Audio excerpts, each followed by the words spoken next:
Assalamualaikum warahmatullahi wabarakatuh.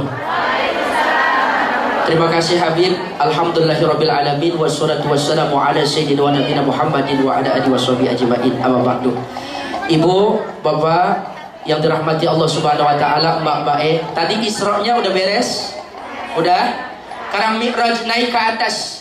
Singkat waktu Nabi kita naik tangga.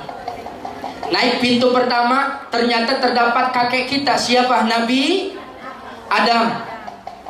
Memberi salam, menjawab salam. Naik langit kedua, berjumpa dengan Nabi Yahya dan Isa. Memberi salam, menjawab salam. Naik ketiga, berjumpa dengan Nabi tampan rupawan Yusuf. Naik ke langit keempat, berjumpa dengan Idris. Langit kelima, berjumpa dengan Harun. Memberi salam, menjawab salam. Naik ke langit keenam, berjumpa dengan Nabi Musa. Begitu Nabi Musa memberi salam, menjawab salam, Nabi kita mau naik ke langit ketujuh. Ternyata Nabi Musa nangis, mewek, sedih, seperti anak kecil yang nggak dikasih duit minta sama orang tuanya. Seperti mbak punya masalah begitu berat, nangis itu Nabi Musa.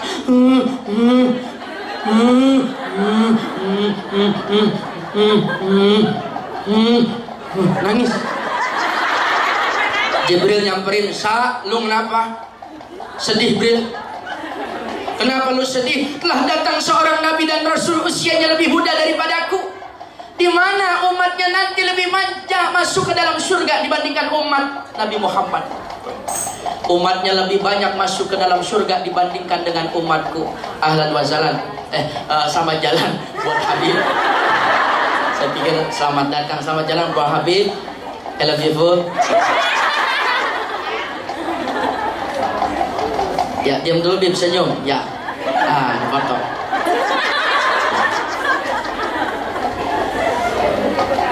Soalnya Habib belum tahu kota Hong Kong. Jadi mau diajak jalan-jalan sama panitia. Kalau saya nggak usah jalan-jalan, langsung balik aja ntar.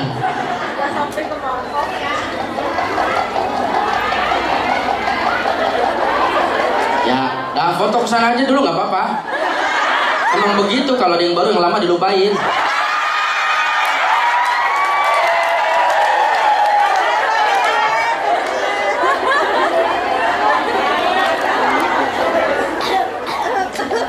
Udah.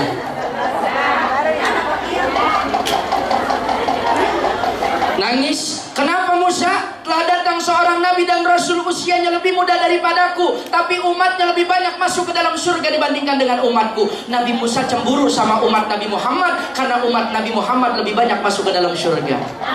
Mudah-mudahan kita semua yang hadir saat ini bagian daripada umat Nabi yang bisa masuk ke dalam surga. Nembus langit ketujuh, berjumpa dengan Ibrahim ayahanda. Nembus Sidratul Muntaha. Apa itu Sidratul Muntaha? Sebuah tempat yang indah, terdapat buah labu hajar. Pernah ngelihat labu hajar? Sama saya. Daunnya seperti kuping gajah besar, mengalir 4 sungai, terbit 2 di dalam, terbit 2 di luar. Begitu Nabi kita nanya, Jibril, itu sungai apa? Yang dari dalam sungai surga Nabiku, yang di luar Nil dan Furat. Oh begitu. Nembus ke Baitul Ma'mur, Nabi kita disajikan 3 bejana terbuat dari emas yang masing-masing berisikan minuman berbeda. 1 susu, 2 arak, 3 madu. Nabi kita disuruh milih 1, disediain 3 minuman. Ustaz Jakarta nggak ada pisang. Susu, arak, madu. Madu, arak, susu. Arak, madu, susu. Nabi kita milih susu.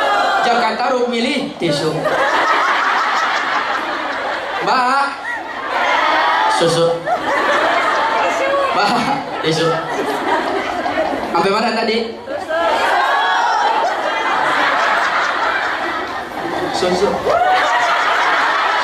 Air putih. Nabi kita memilih susu. Sadaqta ya Muhammad, benar yang kau pilih. Kenapa? Ini tanda kefitrahan bagi dirimu wa umatuk dan umatmu. Makanya setiap anak dan kondisi makhluk yang Allah berikan bentuknya manusia diciptakan dan dilahirkan dalam keadaan suci. Enggak ada kita suka bilang mungkin ya diantara kita, no dia anak haram tuh, itu dia anak haram tuh. Yang haram bukan anaknya tetapi perbuatan orang tuanya. Ya, jangan suka ngomong sama tetangga itu dia anak haram, bukan, anaknya mah suci. Karena kullu maulidin yuladu alal fitrah, setiap manusia dilahirkan dalam keadaan fitrah. Ya, ini jadi umat Nabi Muhammad fitrah. Alhamdulillah. Nah, kemudian Nabi kita nggak milih arak. Kenapa? Mabok semuanya. Kan nggak enak. Habib lagi sholawat gelek, panitia mukul hadroh nyimeng, panitia sambutan lagi ngedrink, ustad lagi makan sabu-sabu, jamaahnya pada teler, nggak enak. Ini lantaran Nabi kita sudah tahu bahwa arak ini memabukkan dan juga nggak milih madu. Kenapa? Ibu mbak tahu dah, madu manis, tapi kalau di madu mau madu tapi nggak mau di madu. Ini versi mbak ya. Alhamdulillah Nabi kita milih susu. Makanya saya pesan sama orang laki, jangan pernah mau berhenti untuk susu. Ya, Mbak pulang dari sini tanjain suaminya ya, nanti pulang ke rumahnya begitu namanya sekalinya pulang, ketemunya setahun sekali, 2 tahun sekali, yang pertama kali ditanjain adalah susu. Kang Mas mau teh, kopi apa susu? Ya langsung suaminya jawab susu. Nanya istrinya bilang susunya yang instan apa ada batoknya? Hajar deh. Susu. Sampai mana tadi? Nembus Nabi kita. Arsy Allah, hijab Allah. Jibril nggak kuasa ngikut, nyambut di hadapan Allah Subhanahu wa taala. Ruku, sujud, netesin air mata. Allah memberikan salam terindah. Assalamu alayka ayyuhan nabiyyu wa rahmatullah wa barakatuh. Nabi kita meneteskan air mata, nggak sanggup berkata-kata. Cuma Allah Maha tahu apa yang ada terjadi pada Nabi Nabi Muhammad. Hingga Nabi Muhammad meneteskan air mata karena grogi. Berjumpa dengan Allah Ta'ala, akhirnya Allah mengambil satu tetes di Sidratul Muntaha yang mengalir dalam surga, kemudian diteteskan dari lisan Nabi hingga Nabi kita bisa berkata-kata. Apa kata Nabi kita? Ya Rabb, jangan kau berikan salam itu hanya padaku, tapi berikan juga salam itu kepada umatku. Siapa yang ada di Hong Kong? Siapa lagi yang ada di Indonesia? Di seluruh dunia umatku. Tuh baginda Nabi cintanya luar biasa kepada umatnya. Oleh karenanya mudah-mudahan kita dianugerahi pemimpin yang mencintai rakyatnya seperti Rasul mencintai umatnya. Amin ya robbal. Tuh, oleh-olehnya apa dari perjalanan Isra Mi'raj? Mbak kan jalan nih ya. Begitu jalan kan tentunya pulangnya bawa oleh-oleh. Mbak kan kerja sekian tahun, betul nggak? Dalam perjalanan mencari nafkah tentunya begitu pulang ada oleh-oleh. Apa oleh-olehnya suami, apa oleh-olehnya anak, apa oleh-olehnya rezeki, apakah oleh-olehnya rumah. Nah tentunya punya oleh-oleh. Itu pun baginda Nabi seperempat malam perjalanannya membawa oleh-oleh berupa sholat. Berapa banyak? 50 waktu. Sanggup? Beliau mah sanggup. Ma'rifah ibadahnya kuat. Turun langit di-7, dicuekin sama Ibrahim. Langit ke-6 berjumpa dengan Nabi Musa. Kata Nabi Musa, nabiku, saudaraku, apa yang Allah perintahkan kepadamu? Sholat. Berapa banyak? 50 waktu. Sanggup? Insya Allah. Engkau sanggup, umatmu lemah, apalagi yang ada di Hong Kong. Betul nggak Mbak? Apa kata baginda Nabi kita? Insya Allah. Silakan kau naik lagi minta keringanan. Akhirnya di nasihat Nabi Musa diindahkan oleh baginda Nabi kita sehingga beliau naik turun, turun naik, naik turun, turun naik turun. Udah jangan naik lagi. 40, 30, 20, 10 jadi 5 waktu. Alhamdulillah. Coba kalau 50 waktu menjadi kewajiban kita sehari semalam, 24 jam dibagi 50 waktu, kurang lebih 0,48 menit.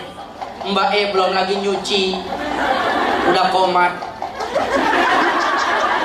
Mbak belum lagi ngulek sambal, udah azan.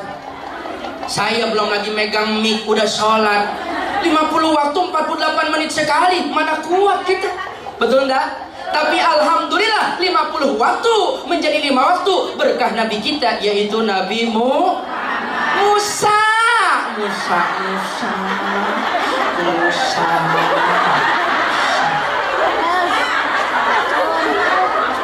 50 waktu alhamdulillah menjadi 5 waktu berkah Nabi kita, Nabi Muhammad. Nabi Musa dan Nabi amdaitu faridati wa khaffaftu an ibadi, telah kuluruskan farduku dan telah aku berikan keringanan kepada umatmu. Tuh 5 waktu, mudah-mudahan kita bisa ngerjain tepat waktu.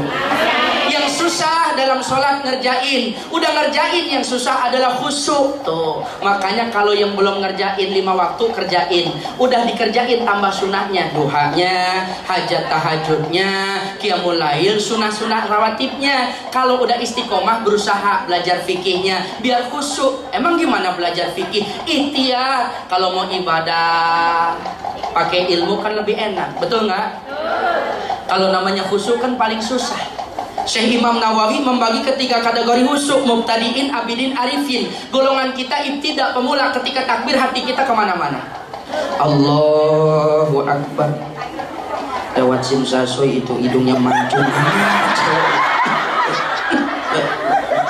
Allahu Akbar. Dompet gua kemana? Sami Allah Abidah. SPP nunggak 3 bulan gua dikirimin buat anak mainan mau handphone dulu. Apapun kita lagi sholat keingetan, coba betul enggak? Jangankan mbak, saya pribadi sama kategori khusyuk belum sanggup. Cuma kita kan berusaha. Saya lagi sholat nih, sholat zuhur di rumah. Kan kalau di rumah selesai ceramah jam 11, sampai rumah setengah 1, saya munfarid sendirian sholat. Saya lagi sholat, usolli fardu zuhri 4 rakaat mustaqbilal qiblati lillahi ta'ala. Allahu Akbar. Rakaat pertama ibtitah Fatihah surah sunnah. Saya ruku, naik, terus kemudian sujud, duduk di antara 2 sujud. Nih mau naik rakaat kedua, tiba-tiba biasanya kalau namanya di kampung kan ada tukang dagang odong-odong. Tahu odong-odong yang diujuk pakai sepeda, disetelnya lagu dangdut. Itu kenceng banget depan rumah saya lewat, saya lagi sholat, nyetelnya lagu dangdut. Cuma sekali aku pergi dari Jakarta ke Surabaya untuk menengok, mengendarai. Saya lagi baca Fatihah ghairil maghdubi alaihim waladhdallin, tiba-tiba kencaman juga. Kan saya jawab amin, juga. Rusak sholat saya. Bagusnya tuh tukang odong-odong buru-buru lewat, akhirnya saya bisa ngelanjutin sholat. Odong-odong lewat, ada lagi tukang lain, tukang tahu bulat 500-an. Wow, begitu. Saya kaget, jadi batal sholat saya. Akhirnya udah saya selesaiin sholat. Kayaknya emang gak enak ini. Saya pindah di ruang tamu dengan harapan bisa sholat saya khusyuk jauh lebih baik dari sholat yang tadi. Begitu saya lagi sholat, alhamdulillah khusyuk. Rakaat pertama, kedua, ketiga khusyuk. Mau naik rakaat keempat, godaan setan mulai datang lagi. Saya kan sujud, mau naik rakaat keempat, tiba-tiba di telinga saya kedengaran tiruli.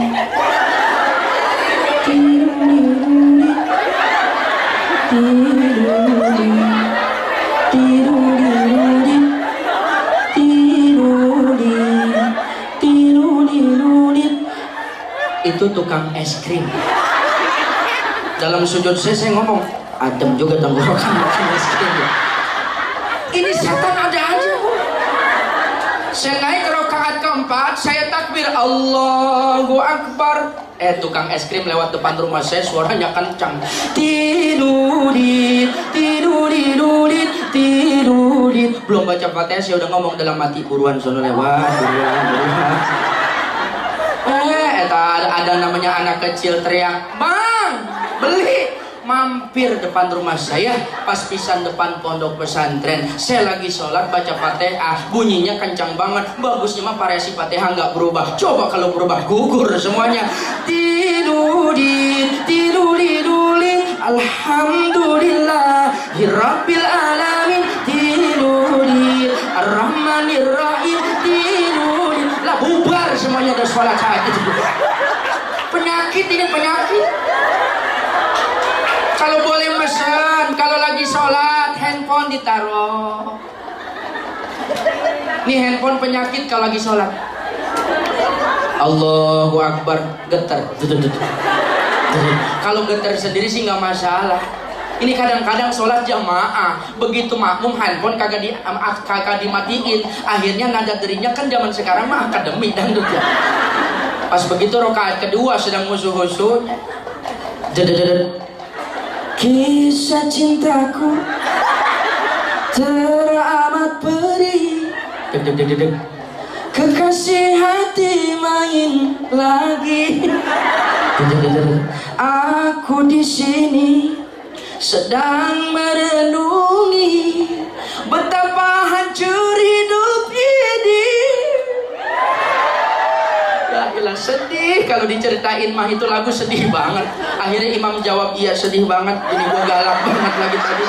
Ini modelnya zaman sekarang, Pak. Kalau handphone udah dinonaktifin aja kalau mau sholat. Ini penyakit zaman sekarang, sholat yang susah khusyuk. Karena khusyuk bagian tanda keimanan. Sedangkan orang yang beriman beruntung siapa mereka yang mendapati sholatnya dalam keadaan khusyuk. Mudah-mudahan kita bisa khusyuk dalam sholat. Amin ya robbal.